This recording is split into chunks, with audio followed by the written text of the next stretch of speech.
My name is Monique, I'm 40. When my husband Derek, 42, kicked me and I lost our baby, he thought he'd broken me. He didn't know he'd just ignited my fight. Before I begin, thank you for listening to my story. Let me know in the comments where and what time you're tuning in from. It means more than you know. It reminds me that I'm not alone in this. And if you'd like to share your story with me, feel free to email it. I'll drop my email in the description below. Now let me tell you what really happened. 6 months before the night my world fractured and then unexpectedly began to mend, I sat at my polished oak kitchen table, a relic from a happier, more hopeful time. My leather-bound journal, a silent confidant, lay open before me. The late afternoon light, thick with golden dust motes that danced in its beams, filtered through the immaculate lace curtains Derek had insisted upon, the kind that spoke of quiet elegance but in reality, let in just enough light to illuminate every flaw, every speck of dust, every hidden sorrow. My hand trembled as I uncapped my fountain pen, the fine nib poised over the creamy page. The tremor was slight, almost imperceptible, but it was enough to make the ink feather at the edges of my words, a physical manifestation of the constant low-grade tremor in my soul. In neat, careful script that belied the chaos raging within me, I described the way my husband, Derek Sanders, had sneered at my latest paycheck.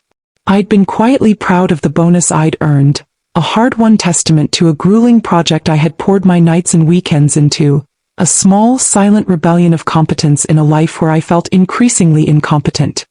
He had glanced at the pay stub I'd foolishly left on the granite countertop, a rare oversight in my usually meticulous efforts to keep my small triumphs to myself, and laughed. It was a short, sharp sound, completely devoid of humor, a sound that had become all too familiar. Chump change, he'd called it, waving the paper dismissively as if it were a soiled tissue. That's cute, Mo barely covers the gas for my car for the month. He dropped it back on the counter, a piece of trash, and with it my momentary surge of pride had deflated, leaving behind the usual residue of shame and inadequacy. I turned the page in my journal, the paper whispering in the quiet room. I wrote about the time just last month when he'd shoved me against the hallway wall. The argument had been about something so trivial I couldn't even remember its genesis now. I'd probably forgotten to pick up his dry cleaning or bought the wrong brand of imported coffee. But his frustration with a multi-million-dollar deal that had gone south at work had been a gathering storm looking for a place to make landfall. And I, as always, was the closest, most convenient shore. The impact had knocked the wind out of me, the back of my head connecting with the wall with a sickening thud that had echoed in my ears. A deep, ugly bruise had blossomed on my shoulder, a secret I had to nurse with ice packs hidden under dish towels and conceal with artfully draped cardigans and carefully chosen necklines for weeks. I recorded, with painstaking accuracy, the precise, chilling words he had whispered in my ear just 2 weeks ago. I'd finally found a sliver of courage, fueled by a sleepless night of his dismissive snores, to confront him about his cold, indifferent distance, the way he looked through me as if I were a pane of glass, smudged and unimportant.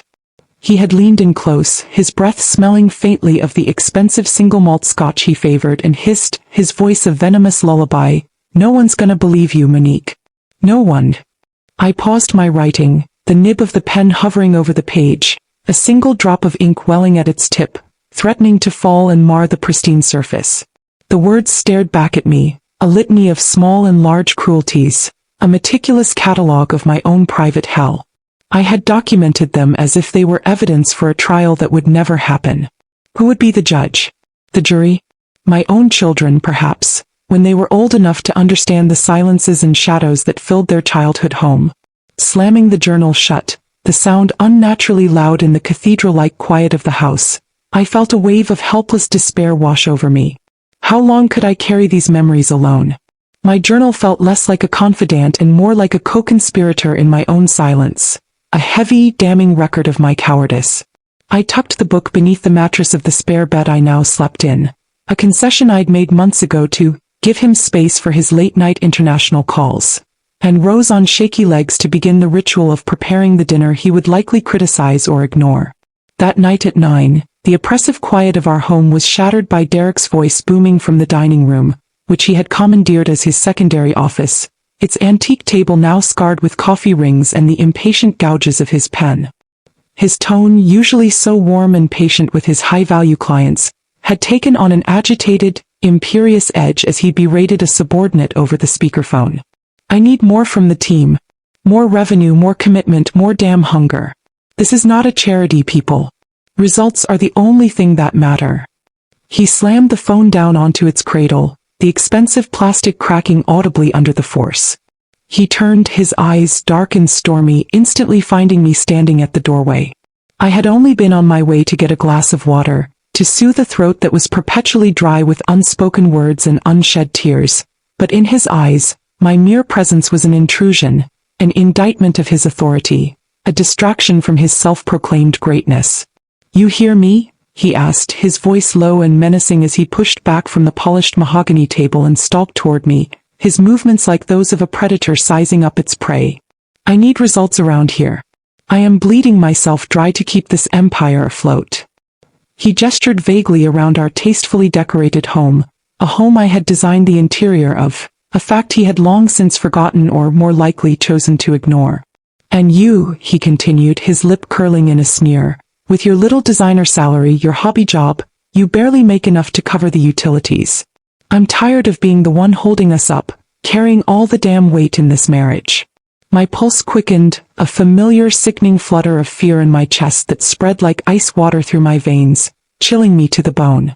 I forced my breathing to remain even, my expression carefully neutral. It was a mask I had perfected over years of practice, a placid surface over a churning sea of terror and resentment. I opened my mouth to answer, to say something, anything, that my salary was substantial, that I contributed significantly to our household, that this house was a home because of my effort, my care, but he cut me off with a derisive flick of his hand. "Save it. You wouldn't know the first thing about real business if it kicked you in the stomach." The unintentional cruelty of his words, the casual violence of the metaphor, sent a jolt through me, a premonition so sharp and sudden it made me gasp. A flash of memory so vivid it was almost a hallucination swept through my mind. Another shove in the hallway, another whispered threat that nobody would ever believe me. I swallowed my tears, the bitterness rising in my throat like bile, turned without a word and walked back to the kitchen. Silence was my only shield, my only defense against the storm that was my husband, the man I had once loved with every fiber of my being, the man who was now a stranger wearing a familiar, handsome face.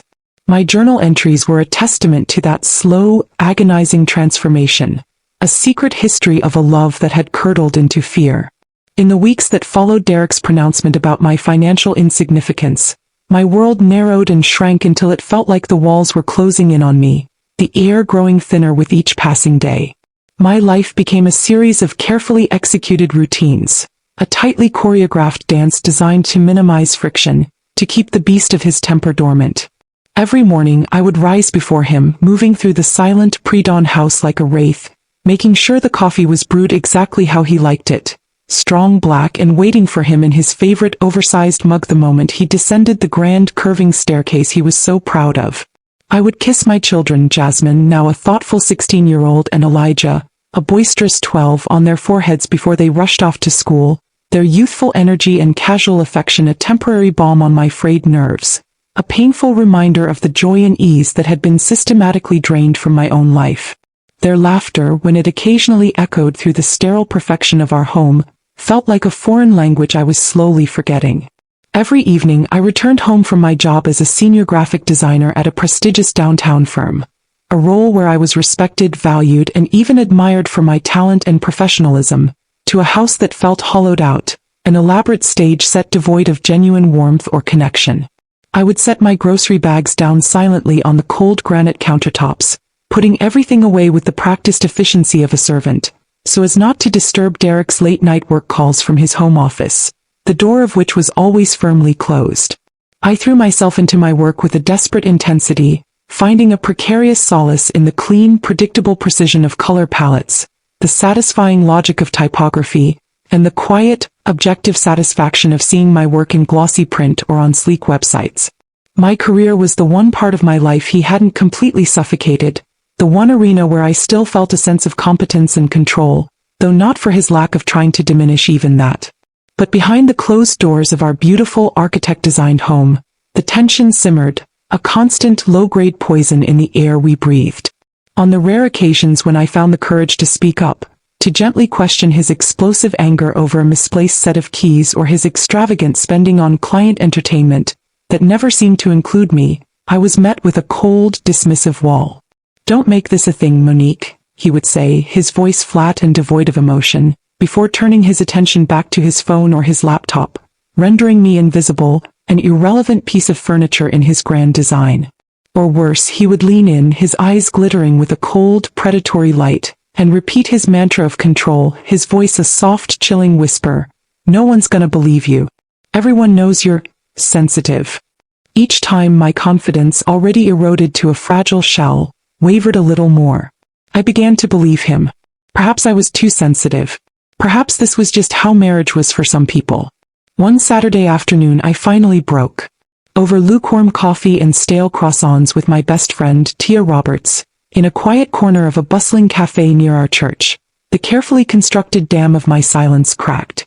Tia had been watching me fade for years, her concern a constant, unspoken presence between us. "Amo," she said, her voice laced with years of pent-up worry and frustration, her hand reaching across the small table to cover mine. "This has to stop. He's killing you by inches. I see you. You're stretched so thin you're about to snap. You deserve better than being talked down to, being shoved around. I've seen the bruises you try to hide with long sleeves and strategically placed scarves, even in the summer. We can get you help. There are resources, people who understand."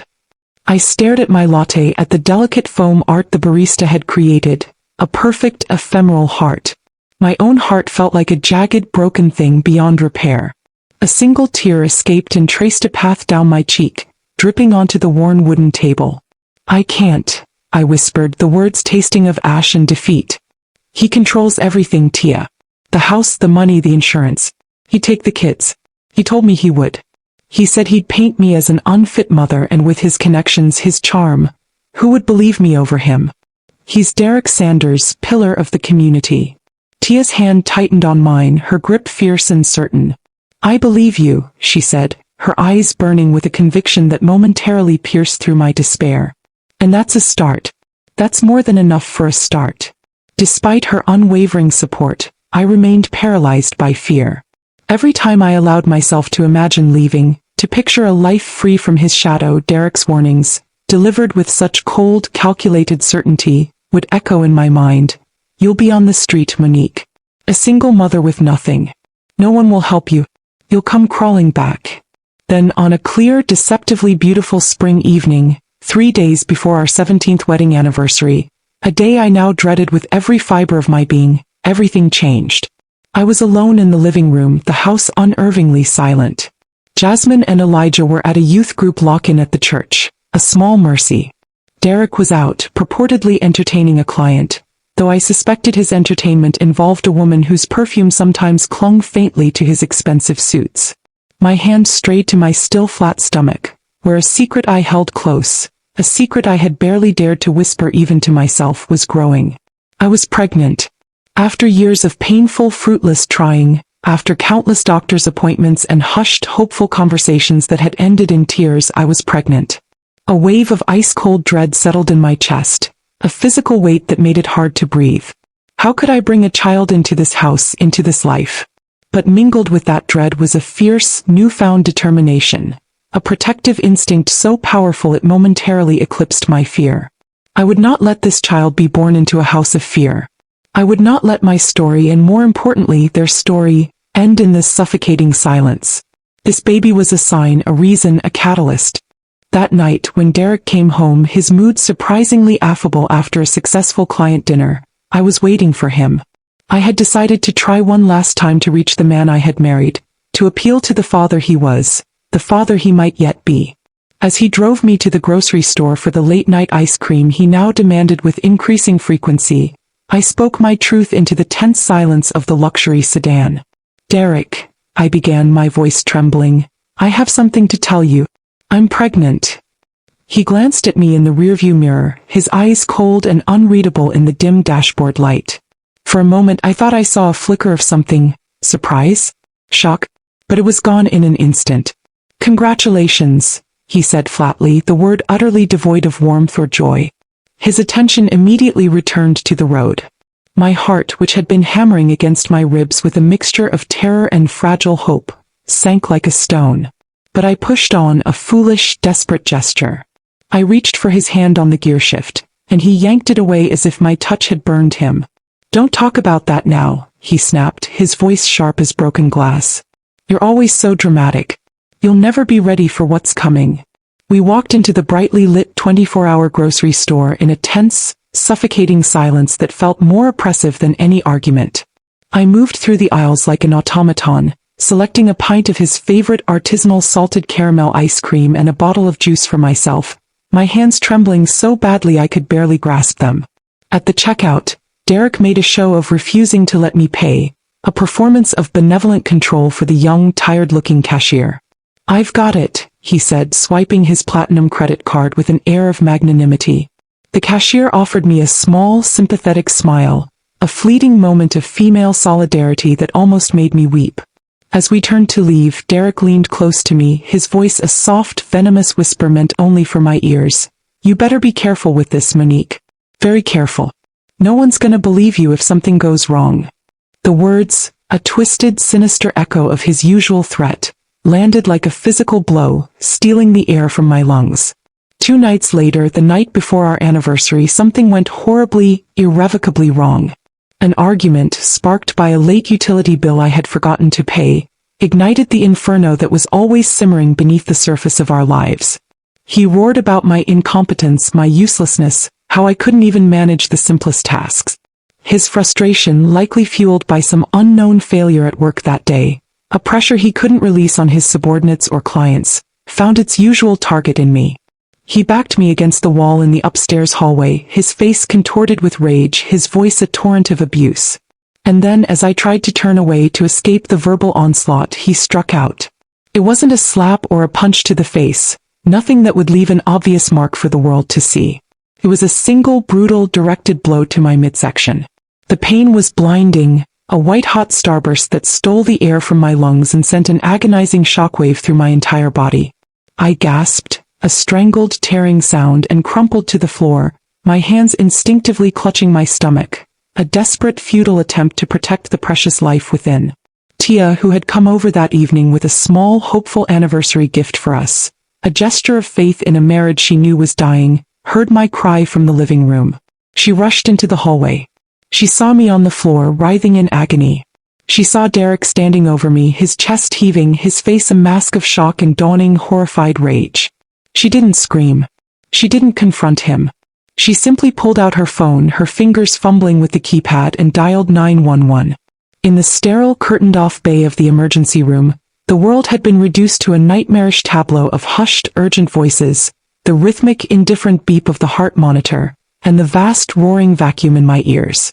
Grief was a physical presence, a leaden weight pressing down on my chest, making each breath a conscious, painful effort. I was vaguely aware of Tia's hand gripping mine, her knuckles white, her face a mask of anguish and fury. The ER team moved around me with practiced efficiency, their questions and examinations a distant, muffled intrusion on the private hell that had just consumed my world. I thought of Derek's sneering promise, "No one's gonna believe you," and for the first time I truly, deeply believed it. What could I do? Where could I go? I was broken, shattered, and he had won. The tiny, precious life that had been my secret, my hope, was gone, extinguished by his rage. Dr. Raul Martinez, the attending physician, had a kind face, his dark eyes filled with a weary compassion that spoke of too many nights spent witnessing human tragedy. He had been gentle as he conducted the ultrasound, his touch surprisingly delicate for a man of his stature. But when he finally turned off the monitor, the silence in the small bay became absolute, broken only by my ragged, choked sobs and Tia's whispered attempts to comfort me. He pulled his rolling stool closer, his gaze direct and unwavering. "Monique," he said, his voice low, "I am so profoundly sorry. We've lost the pregnancy." The words, though expected, landed with the force of another blow. The room tilted, the fluorescent lights above me swimming in a sickening haze. My resolve, so new and so fragile, the one I had clung to in the face of Derek's escalating cruelty, shattered into a million pieces. He was right. It had all gone wrong, and no one would believe me. But then Dr. Martinez did something unexpected, something that would alter the course of my life. He didn't just offer a final, comforting platitude and leave me to my sorrow. He leaned forward, his expression shifting. The professional sympathy was still there, etched in the lines around his eyes, but beneath it was something else. A steely resolve, a focused intensity that was both startling and compelling. "Monique," he began again, his voice still low but now imbued with a firm, almost urgent quality, cutting through the fog of my despair. "I need you to listen to me very carefully. What happened to you tonight was not a marital dispute. It was not a late bill argument that got out of hand. What you have described, and what my examination confirms, constitutes a felony assault. The law in this state recognizes it as such, and as an ER physician who has seen this exact tragedy far too many times, I recognize it as such." He took a breath, his words now carrying the weight of a deep, personal conviction. "Last month," he said, his voice dropping slightly, "I treated a woman with a broken wrist who told me she fell down the stairs. I patched her up, gave her the standard pamphlet on domestic violence resources and sent her home. I followed protocol. I wish I had done more. We read about her in the papers a few weeks later. Her husband killed her. I made a promise to myself that night. Never again. Not if I could help it. Not if the victim was willing to let me help." He looked directly into my eyes, and for the first time in what felt like an eternity, I felt truly seen, not as a hysterical woman or a failed wife, but as a human being who had suffered a profound injustice. "I am a mandated reporter, Monique. That means I am legally required to notify the police about a suspected case of domestic violence. But we have a choice in how we do that. I can file a standard, anonymous electronic report that some patrol officer might follow up on tomorrow or the next day. A report your husband, a powerful, charming man, could easily talk his way out of. Or," he paused, letting the words sink deep into my fractured consciousness, giving them space to take root, "you can let me make a direct call right now to Detective Eva Harding. She runs the domestic violence unit for this city. She specializes in cases just like this. She is the best there is. She will believe you." He looked from my face to Tia's, who was now staring at him with a mixture of shock and dawning hope. Then he looked back to me. "I believe you, Monique. You don't have to fight this alone anymore. Your fight can start tonight in this room." A tiny flicker of something, not hope that was still too much to ask for, but a raw, primal need for justice, for vengeance for my lost child, for the years of stolen peace, cut through the suffocating grief. It was a pilot light I thought had long been extinguished, buried under layers of fear and self-doubt. I looked at Tia, her eyes wide, her face streaked with tears, but now a fierce light of determination shone through. She nodded fiercely at me, a silent, desperate plea. I turned back to Dr. Martinez, this stranger who was offering me not just medical care, but a lifeline, a weapon. And I gave a single shaky nod. In that moment, the entire trajectory of my life shifted. My fight began not with a whispered entry in a secret journal, but with a doctor's unwavering gaze and a phone call. Dr. Martinez made 2 calls from the nurses' station just outside my bay. The first was to the hospital's on-call social worker, a calm, steady woman named Carol Jenkins, who arrived within minutes. She didn't bombard me with questions about my feelings or offer useless platitudes. She talked about a plan, about immediate safety. She explained with quiet efficiency that she could get me and my children into a secure, extended-stay hotel that very night, the cost completely covered by a victim's assistance fund. She handed me a simple packet with clear information on filing for an emergency protective order, with the necessary forms already bookmarked, and the number for a 24-hour domestic violence hotline. For the first time, I saw a tangible path forward, a series of steps, not just an insurmountable wall of fear. The doctor's second call was to Detective Harding. Less than an hour later, as I lay in the quiet of the hospital room, the initial chaos having subsided, the detective walked in. She was a tall woman in a practical blazer and sensible shoes, her dark hair pulled back in a neat bun. She had a calm demeanor and eyes that missed nothing, eyes that seemed to understand the landscape of pain without needing it explained. She introduced herself, shook my hand, and her grip was firm and reassuring. She looked at me not with pity, but with a quiet, professional purpose that I found immensely comforting. With Tia holding one of my hands, her presence a silent anchor, and Carol Jenkins taking detailed notes on a clipboard, I told my story. I didn't need my journal. The pain and the facts were seared into my memory, from the first shove in the hallway to the final, fatal blow that had stolen my child from me. I recounted Derek's signature threat. "No one's gonna believe you," my voice cracking on the words, the shame of it still so potent. Detective Harding listened without interruption, her expression hardening almost imperceptibly as I spoke.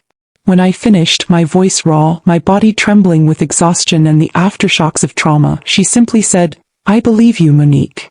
Those 3 words, spoken with such calm certainty, were like a balm to my wounded soul. Then she looked at Dr. Martinez, who had quietly re-entered the room. "Doctor, your report? It will be on your desk by 7 a.m., he confirmed. "It will be comprehensive.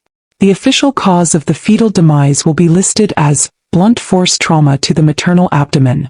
I'm also pulling Mrs. Sanders' medical history. I see a visit 8 months ago for a severe shoulder contusion, described in the notes as a fall down the stairs.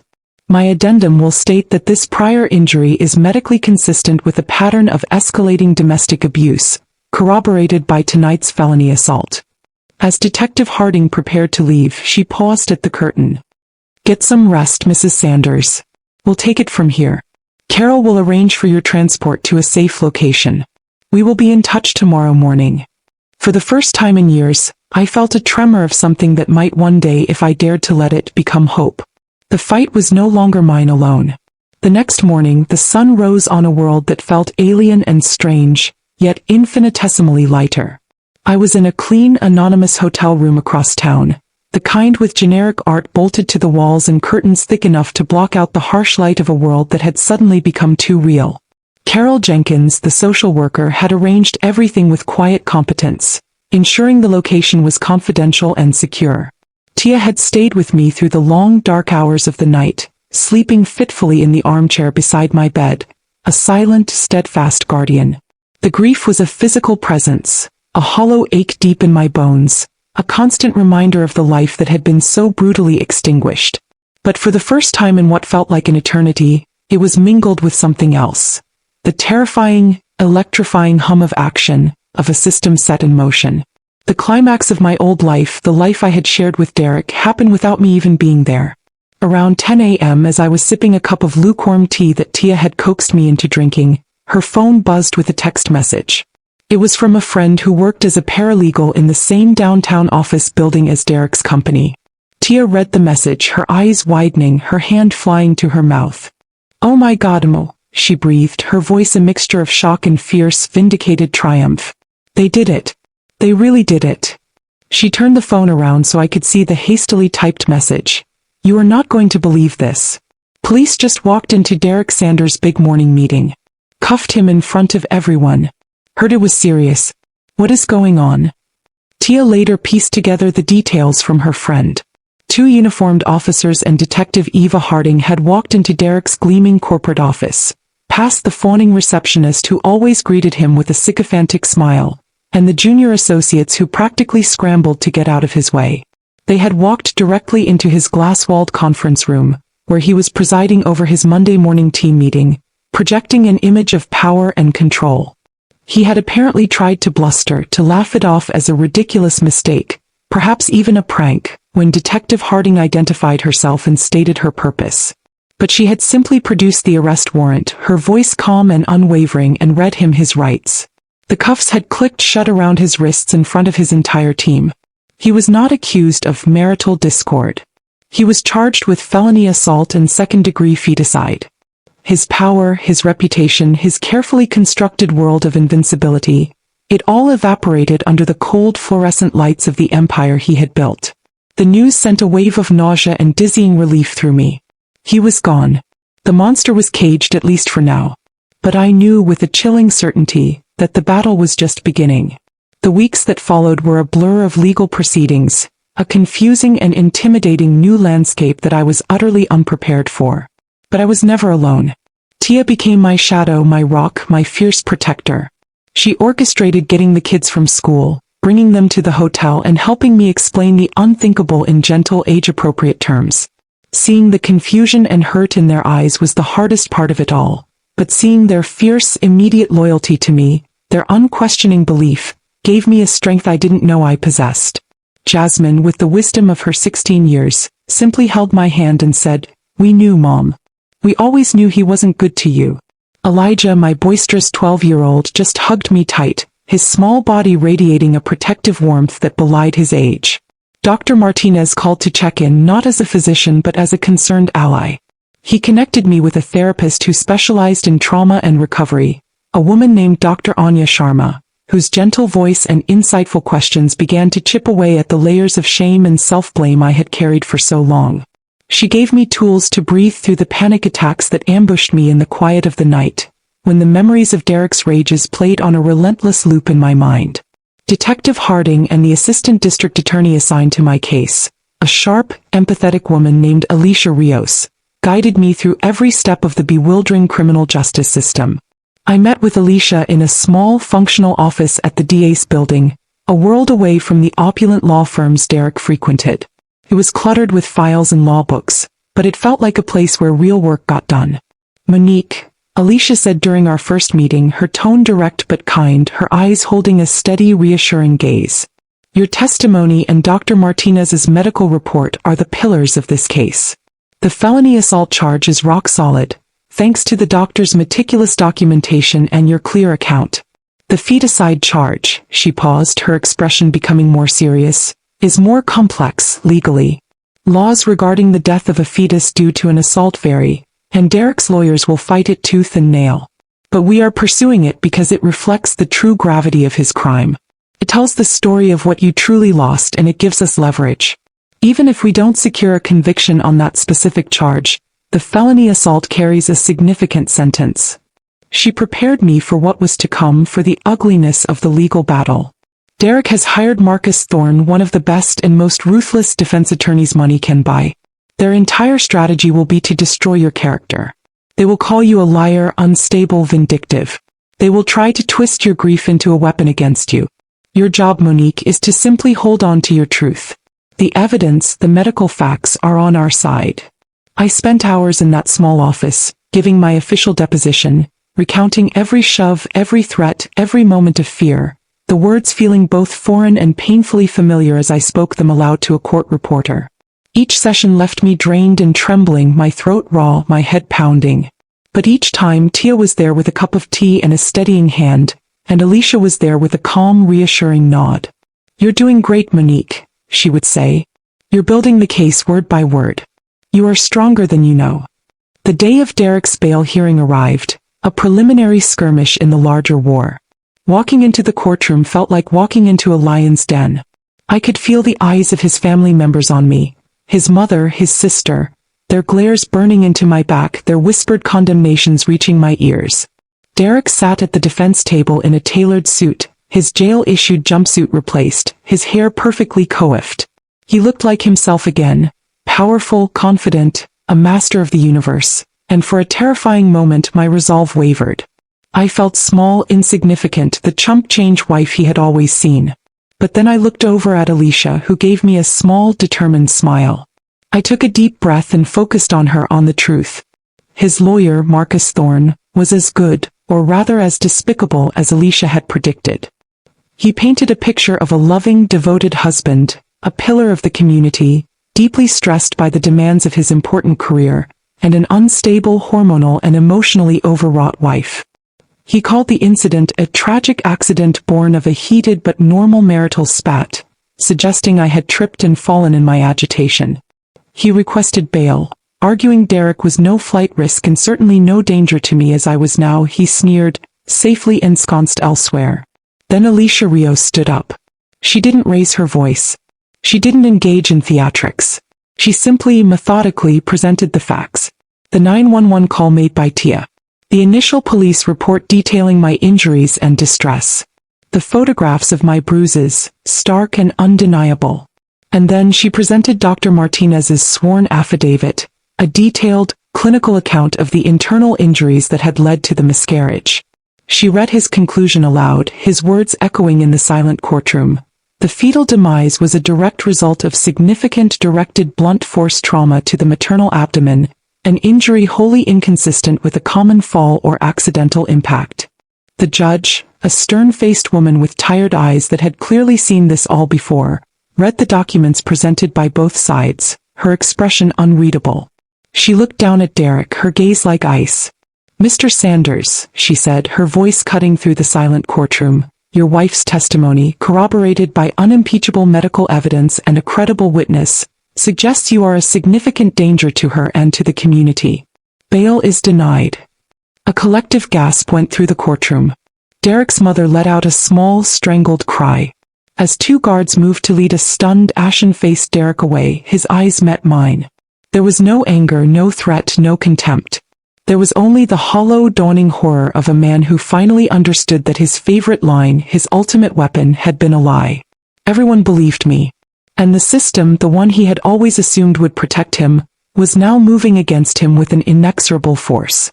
The months leading up to the criminal trial were the longest, most grueling of my life. The world outside the small, furnished apartment where the Victims Assistance Program had placed me and the children continued to turn, oblivious to the seismic shifts occurring within my own universe. My life, however, was suspended in a strange, anxious limbo, a state of perpetual preparation for a battle I had never asked for but was now determined to win. I lived with the kids in that temporary space, a place that felt like a way station between a life I had irrevocably lost and one I couldn't yet dare to imagine. My journal, the silent repository of so much past pain, lay untouched in a box in the closet. I had no need to record my suffering anymore. I was preparing to testify to it under oath, to give it a voice that would echo in a court of law. Alicia Rios, the assistant district attorney, was a masterful strategist and a compassionate guide through the labyrinthine corridors of the justice system. She met with me, Tia, and Dr. Martinez countless times, meticulously preparing us for the stand. She walked us through the anticipated lines of questioning from the defense, the subtle traps Marcus Thorne would undoubtedly lay. She warned me with brutal honesty that the defense's entire strategy would be to attack my credibility, the classic sad defense as she grimly called it. Try to paint the victim as a slut, an addict, or deranged. "They can't refute the medical facts, Monique," she explained, her gaze steady and reassuring. "Dr. Martinez's report is ironclad. So they will try to refute you. They will try to make the jury doubt your memory, your motives, your sanity." The first day of the trial, I walked into the imposing wood-paneled courtroom feeling a terror so profound it was almost paralyzing. The air was thick with unspoken tensions, the weight of expectation. But as I took my seat behind Alicia at the prosecution's table, I saw Tia, Dr. Martinez, Carol the social worker, and even a few brave friends from my church sitting in the gallery, their faces a sea of quiet support. I was not alone.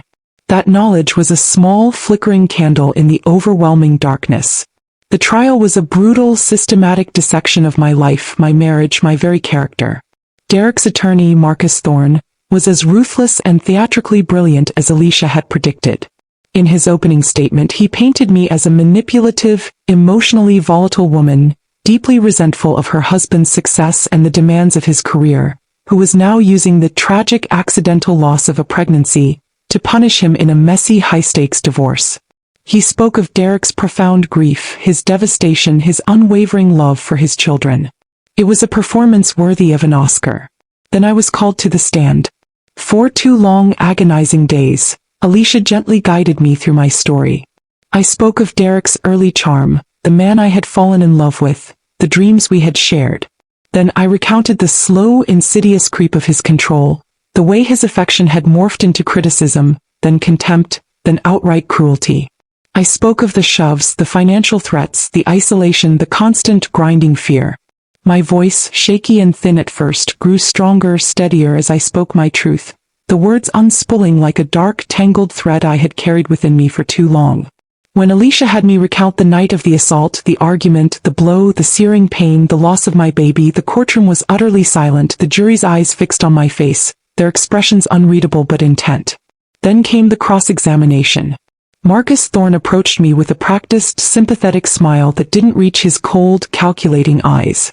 4 hours he twisted my words, questioned my memory, and relentlessly tried to portray me as an unstable hysteric, a woman prone to exaggeration and emotional outbursts. "Mrs. Sanders, you were under a great deal of stress at that time, weren't you? A demanding job, 2 active children, the pressures of a high-profile marriage." "Mrs. Sanders, Isn't it true you were deeply unhappy in your marriage long before this incident? That you were perhaps looking for a way out, a way to secure a favorable financial settlement? Isn't it possible, Mrs. Sanders, in the heat of an argument in your emotional state that you fell? That you stumbled and tragically struck the corner of a piece of furniture? Each question was a carefully crafted insinuation, designed to plant a seed of doubt in the minds of the jurors. But Alicia had prepared me well.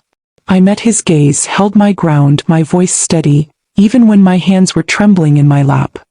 No, Mr. Thorne. I did not fall. My husband struck me. He hit me with his fist in my stomach while I was pregnant with his child. The next witness for the prosecution was Dr. Raul Martinez. He took the stand with a calm clinical authority that was mesmerizing. He used anatomical charts and a simplified timeline, projected onto a large screen, to explain to the jury exactly how the blow I had described would cause the specific internal injuries and the resulting miscarriage. He spoke of placental abruption, of internal hemorrhaging, his testimony devoid of emotion but devastating in its factual clarity. He presented the medical facts as immutable scientific truth. Thorne tried to rattle him to suggest bias. Dr. Martinez, isn't it true that you took a special, almost personal interest in this case from the very beginning? That you went above and beyond standard ER protocol? Dr. Martinez met his gaze without flinching, his own eyes reflecting a quiet, unshakable integrity.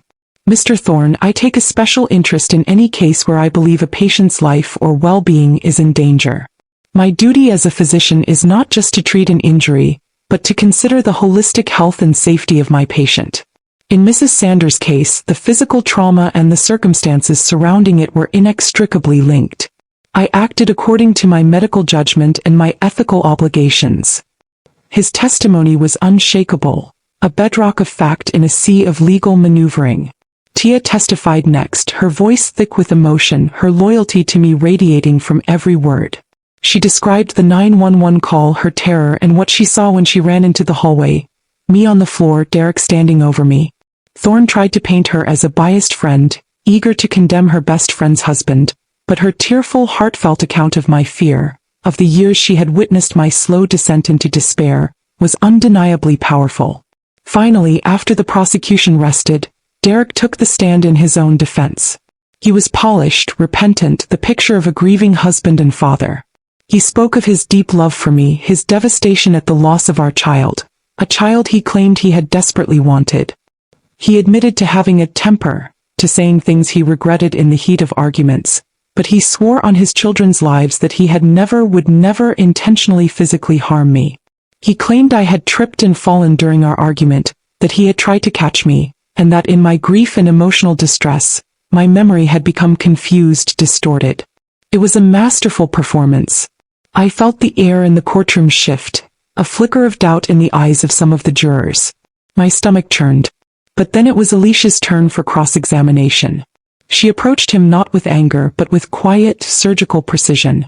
Mr. Sanders, you claim it was an accident that your wife fell. Dr. Martinez, a respected ER physician with years of experience, testified that the injury was the result of a direct, forceful blow inconsistent with a simple fall. Are you saying Dr. Martinez is lying or perhaps incompetent? He's mistaken, Derek said, his composure starting to crack, a bead of sweat trickling down his temple. And your wife, Monique, the woman who felt the blow, who lost your child as a result of that blow, is she lying, Mr. Sanders, or is she simply confused as you suggest? She's overwrought, Derek stammered, his voice losing its confident timbre. It was a terrible, tragic accident. She's not herself. Then Alicia produced her final, devastating piece of evidence. Mr. Sanders, do you recognize this voice? She signaled to the court clerk, and the audio from the voicemail Tia had saved from months before, the one where Derek had thought I'd called my sister to complain about him, filled the silent courtroom. His cold, contemptuous voice echoed off the wood-paneled walls. Try telling anyone, they're not gonna believe you. No one. Ever. Derek's face went white. The carefully constructed mask of the grieving, misunderstood husband dissolved, replaced by the raw, ugly face of a cornered bully. He stammered, he contradicted himself, he looked at his lawyer with panicked eyes. His credibility, already fragile, evaporated under the weight of his own recorded words. The jury was out for less than 3 hours. When they filed back in, their faces solemn, I held my breath, my hands gripping tias so tightly my knuckles were white. The courtroom was so quiet I could hear the frantic beating of my own heart. The foreman, a middle-aged woman with kind eyes, stood and looked not at the judge but directly at me. On the charge of felony assault, we the jury find the defendant, Derek Sanders, guilty. A sob escaped my lips, a sound of pain and relief so profound it felt like it had been torn from the very center of my being. On the charge of second-degree feticide, we find the defendant guilty. The world exploded into a dizzying rush of sound and emotion. Tia was hugging me, crying. Alicia's hand was on my shoulder, squeezing gently. Across the room, Derek collapsed into his chair, a broken man, his face buried in his hands. The war was over. Justice, a concept I had almost stopped believing in, had finally prevailed. The moment the judge's gavel fell, its sharp crack echoing through the stunned silence of the courtroom, affirming the jury's verdict, it felt as though the weight of a mountain I had been carrying for years, was lifting off my shoulders. I sat there behind the prosecution's table for a long moment, unable to move, the words, guilty, reverberating in my mind. The sentence came a few weeks later, after a tense hearing where Alicia Rios argued passionately for the maximum penalty and Marcus Thorne pleaded for leniency, citing Derek's previous good character and the unintentional nature of the tragedy. The judge, the same stern-faced woman who had presided over the bail hearing, was unmoved by Thorne's rhetoric. She sentenced Derek to 10 to 15 years in state prison. The number was abstract, almost meaningless in its enormity, but the reality it represented was concrete, irrefutable. He was gone. I was safe. My children were safe. The subsequent divorce was a quiet, almost anticlimactic administrative affair. With Derek convicted of 2 felonies and incarcerated, his high-priced legal team had no leverage left. The proceedings were a formality, a simple untangling of a life that had already been irrevocably severed by his violence and the ensuing criminal trial. I was awarded the house, our family home, free and clear. I received full and sole custody of Jasmine and Elijah, a decision Derek, from his prison cell, did not even attempt to contest. The court also ordered a substantial financial settlement, drawing from his remaining assets and future earnings, ensuring that we could rebuild our lives without the constant specter of financial fear he had so expertly wielded against me.